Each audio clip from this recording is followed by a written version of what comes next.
नमस्कार, हिमाचल समाचार में आपका स्वागत है। आज के मुख्य समाचार। ऊना को विकास की बड़ी सौगात, मुख्यमंत्री ने किया 25 करोड़ 79 लाख रुपए के कार्यों का लोकार्पण और शिलान्यास। शिक्षा और अधोसंरचना क्षेत्र को मिली नई रफ्तार, बेटियों के लिए बनेगा नया छात्रावास। मुख्यमंत्री ने कहा, शिक्षा और स्वास्थ्य क्षेत्र में बुनियादी बदलाव कर रही सरकार। ऊना बाल स्कूल में अगले सत्र से को एजुकेशन और सीबीएसई पाठ्यक्रम होगा लागू। वन संसाधनों के संरक्षण एवं स्थायी प्रबंधन में युवाओं की भागीदारी सुनिश्चित करेगी वन मित्र योजना। मंडी जिला में युवतियों ने उठाया वन संपदा की रक्षा का बीड़ा। 309 वन मित्रों में से 188 युवतियां बनी वन मित्र। और अब समाचार विस्तार से। मुख्यमंत्री ठाकुर सुखविंदर सिंह सुक्खू ने आज ऊना विधानसभा क्षेत्र को 25 करोड़ 79 लाख रुपए की विकास परियोजनाओं की सौगात दी। इस दौरान उन्होंने शिक्षा और बुनियादी ढांचे को मजबूती देने वाले विभिन्न कार्यों का लोकार्पण एवं शिलान्यास किया। मुख्यमंत्री ने 8 करोड़ 79 लाख रुपए की लागत से निर्मित राजकीय वरिष्ठ माध्यमिक बाल पाठशाला ऊना के नवनिर्मित भवन का उद्घाटन किया। इस भवन से छात्रों को बेहतर शिक्षण सुविधाएं मिलेंगी और विद्यालय का शैक्षणिक वातावरण सुदृढ़ होगा। मुख्यमंत्री ने 12 करोड़ रुपए की लागत से निर्मित राजकीय डिग्री कॉलेज ऊना के अत्याधुनिक शैक्षणिक ब्लॉक का लोकार्पण किया। यह ब्लॉक स्मार्ट क्लासरूम, प्रयोगशालाओं और प्रशासनिक इकाइयों से सुसज्जित है और यह उच्च शिक्षा की गुणवत्ता को नई ऊंचाई देगा। इसके साथ ही मुख्यमंत्री ने 5 करोड़ रुपए की अनुमानित लागत से बनने वाले न्यू गर्ल्स हॉस्टल की आधारशिला भी रखी। यह छात्रावास विशेष रूप से दूर दराज क्षेत्रों से आने वाली छात्राओं को सुरक्षित और सुविधाजनक आवास सुविधा प्रदान करेगा, जिससे बेटियों की उच्च शिक्षा तक पहुंच और अधिक सुलभ होगी। मुख्यमंत्री ने कॉलेज परिसर में पौधारोपण भी किया। डिग्री कॉलेज ऊना में जनसभा को संबोधित करते हुए मुख्यमंत्री ठाकुर सुखविंदर सिंह सुक्खू ने कहा कि हिमाचल सरकार शिक्षा और स्वास्थ्य क्षेत्रों में आमूलचूल परिवर्तन कर रही है। उन्होंने कहा कि गुणवत्तापूर्ण एवं प्रतिस्पर्धात्मक शिक्षा के लिए स्कूल और कॉलेज शिक्षा के अलग अलग निदेशालय बनाए गए हैं, जो एक निर्णायक कदम है। मुख्यमंत्री ने घोषणा की कि अगले शिक्षा सत्र से राजकीय वरिष्ठ माध्यमिक बाल पाठशाला ऊना को एजुकेशन बनाया जाएगा और यहां सीबीएसई पैटर्न की कक्षाएं शुरू की जाएंगी। मुख्यमंत्री ने कहा कि सरकारी स्कूलों में शिक्षा को वर्तमान जरूरतों के हिसाब से समावेशी बनाने और बच्चों को वैश्विक प्रतिस्पर्धा के योग्य बनाने के लिए राज्य में प्राइमरी स्तर से ही अंग्रेजी माध्यम में पढ़ाई शुरू की गई है। बच्चों को अंग्रेजी भाषा में दक्ष बनाने के लिए 500 विशेषज्ञ अध्यापकों की भर्ती की जा रही है। अभी हमने 961 पोस्टें TGT arts, TGT medical, TGT non medical की निकाली है, जिसकी की अभी एप्लीकेशन की डेट चल रही है। 600 के करीब हम जेबीटी की पोस्टें निकालने जा रहे हैं। जो रोजगार की बात करते हैं, हम स्पेशल रिक्रूटमेंट करने जा रहे हैं स्कूल्स में, ताकि बच्चों को अच्छी शिक्षा मिले। गांव में पढ़ने वाला बच्चा, गांव से आने वाला जो सरकारी स्कूल में पढ़ने वाला बच्चा है, उसमें इस आत्मविश्वास की कमी ना रहे कि मैं अच्छी तरह से इंग्लिश नहीं बोल सकता। इसलिए हम 500 के करीब स्पेशल इंग्लिश के लिए स्पेशल रिक्रूटमेंट कार्यक्रम शुरू करने जा रहे हैं, जो इसका की राज्य चयन आयोग के द्वारा सिलेक्शन की जाएगी और आने वाले समय में अच्छी शिक्षा उनको उपलब्ध हो सके। प्रदेश में सभी जगह शिक्षा में गुणात्मक सुधार लाने के लिए Rajiv Gandhi day boarding school खोलने जा रहे हैं। Rajiv Gandhi day boarding school के तहत हम गगरेट में Rajiv Gandhi day boarding school खोलने जा रहे हैं। हम अंब में Rajiv Gandhi day boarding school खोलने जा रहे हैं। हम ऊना में Rajiv Gandhi day boarding school खोलने जा रहे हैं। हम हरोली में Rajiv Gandhi day boarding school खोलने जा रहे हैं। कुटलैड़ में हम Rajiv Gandhi day boarding school खोलने जा रहे हैं। उन्होंने पूर्ववर्ती भाजपा सरकार पर निशाना साधते हुए कहा कि बीजेपी ने चुनावी लाभ के लिए इलेक्शन के समय 600 नए शिक्षण संस्थान खोले थे, लेकिन उनमें शिक्षकों की तैनाती तक नहीं की गई थी, जिससे संसाधनों का दुरुपयोग हुआ। वर्तमान सरकार इन संस्थानों का युक्तिकरण कर रही है ताकि शिक्षा व्यवस्था को व्यवहारिक और सशक्त बनाया जा सके। मुख्यमंत्री ने कहा कि राज्य में मेडिकल टेक्नोलॉजी के उन्नयन पर 1350 करोड़ रुपए खर्च किए जा रहे हैं, ताकि लोगों को विश्व स्तरीय उपचार की सुविधा सुलभ हो सके। हमने 1350 करोड़ रुपए का, जो हमारी अपनी लिमिट लोन की थी, इन मेडिकल टेक्नोलॉजी के लिए खर्च करने का निर्णय लिया। और इस वर्ष हमने कहा है कि आईजीएमसी, नेरचौक, टांडा, हमीरपुर और सभी मेडिकल कॉलेज में 20 साल पुरानी जो मशीनें हैं उनको बदला जाएगा और तुरंत प्रभाव से जो एम्स दिल्ली में मशीन लगी है उस मशीन को हिमाचल प्रदेश के मेडिकल कॉलेज में लाया जाएगा। और मैं आपको बताना चाहता हूं, आर्थिक तंगी के बाद भी हमने 200 करोड़ रुपया इस साल उस पर खर्च करने का निर्णय लिया है। लेटेस्ट टेक्नोलॉजी रोबोटिक सर्जरी से लेकर जो पीजीआई में मिलती है वो हिमाचल के लोगों को आने वाले 2-3 सालों में उपलब्ध होगी। हमने अध्ययन करने के बाद ये पाया कि हमें अपने लोगों को हेल्दी भी बनाना है, वेल्दी भी बनाना है और वाइज भी बनाना है। इन 3 चीजों को लेकर हमारी सरकार कार्य कर रही है। और मैं आपको दावे के साथ कह सकता हूं कि जिस संपदा को जो लोग लूटते आए हैं उस चोर दरवाजे को हमारी सरकार ने बंद किया है। ऊना में निर्माणाधीन पीजीआई सैटेलाइट सेंटर के निर्माण में गति के लिए प्रदेश सरकार ने पर्यावरण स्वीकृतियां दिलवाने का काम किया है। मुख्यमंत्री ने कहा कि पिछले कुछ वर्षों में हिमाचल में जनसंख्या के अनुपात में कैंसर रोगियों की संख्या में अप्रत्याशित वृद्धि दर्ज की गई है। विस्तृत वैज्ञानिक अध्ययन में यह सामने आया कि अनियमित जीवन शैली, खानपान के अलावा रोगों के कई कारणों में पेयजल की गुणवत्ता भी एक महत्वपूर्ण कारक है। इसी दृष्टि से प्रदेश सरकार ने मुख्यमंत्री स्वच्छ जल शोधन योजना की शुरुआत की है, जिसके तहत 200 करोड़ रुपए का बजट प्रावधान किया गया है। इस योजना के जरिए हर नागरिक को स्वच्छ और शुद्ध पेयजल मुहैया करवाने का लक्ष्य है।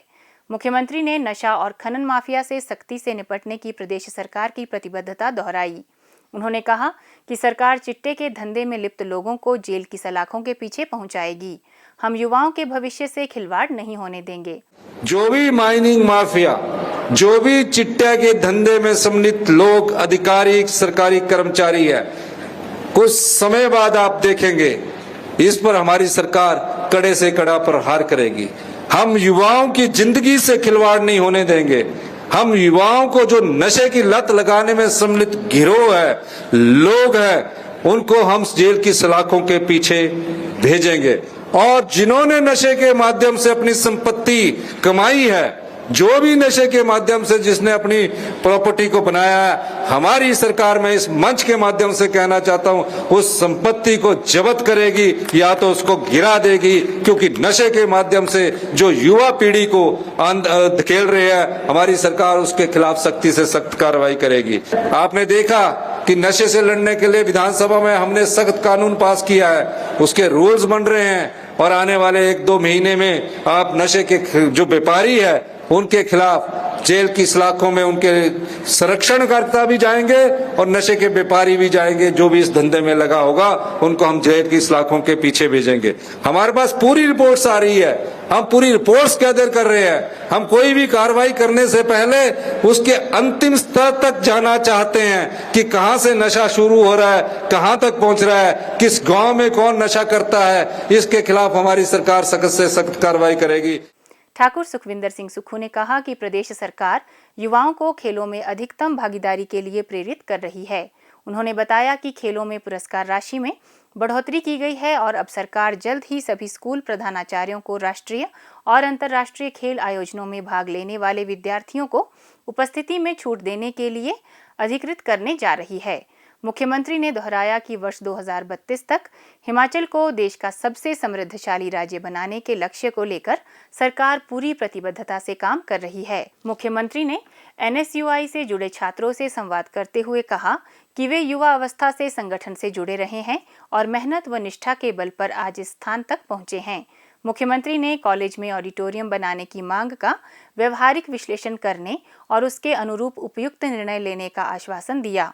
मुख्यमंत्री ने अकादमिक और खेल क्षेत्र में उत्कृष्ट प्रदर्शन करने वाले कॉलेज के 3 मेधावी विद्यार्थियों को भी पुरस्कृत किया। प्रदेश की वन संपदा, अर्थव्यवस्था और जैव विविधता एक दूसरे से जुड़ी हुई है। बहुमूल्य वन संसाधनों के प्रबंधन में स्थानीय समुदायों की भूमिका सुनिश्चित करने व वानिकी कार्यों से युवाओं को जोड़ने के दृष्टिगत प्रदेश सरकार ने महत्वाकांक्षी वन मित्र योजना शुरू की है। इस योजना के तहत स्थानीय युवाओं को न केवल घर के समीप आजीविका के साधन उपलब्ध हो रहे हैं, अपितु वन क्षेत्र को संरक्षित करने में उनका सक्रिय योगदान भी सुनिश्चित हुआ है। मंडी वन वृत्त में योजना के तहत 309 वन मित्र नियुक्त किए गए हैं।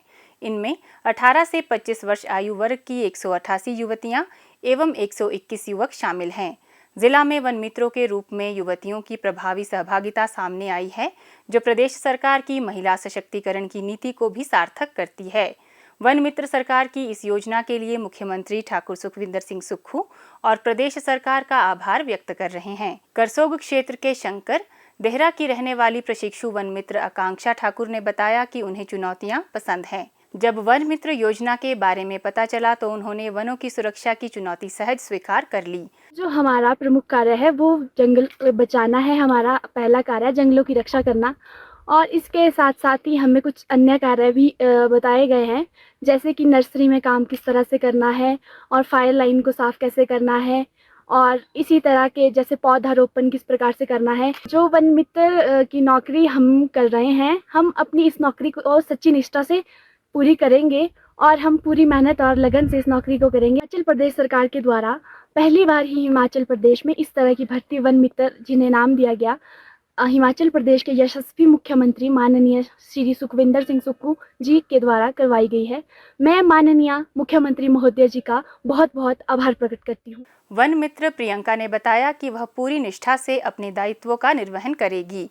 उनका कहना है कि वह तत्परता से वनों को आग से बचाने सहित वन प्रबंधन से जुड़े अन्य कार्यों में सहयोग प्रदान करेगी। मैं अपने पूरी कोशिश करूंगी, जो भी वन में कोई भी कार्य होगा या आग से कोई बचाव होगा, मैं उसमें अपनी पूरी निष्ठा से काम करूंगी। पांगणा रेंज के प्रशिक्षु वन मित्र गुलशन प्रेमी ने बताया कि जंगलों को बचाने की जिम्मेदारी पाकर वह खुश हैं। हमारे लिए यह जॉब एक बहुत ही महत्वपूर्ण जॉब है, क्योंकि ये हमारे घर को तो चलाती है, साथ ही साथ हमारे जो एक प्राइम रिस्पॉन्सिबिलिटी रहती है हर एक व्यक्ति की, वो जंगलों का बचाव करे, उसके लिए हमें नियुक्ति दी गई है और हमें ये कार्य करके बहुत ही खुशी मिलती है।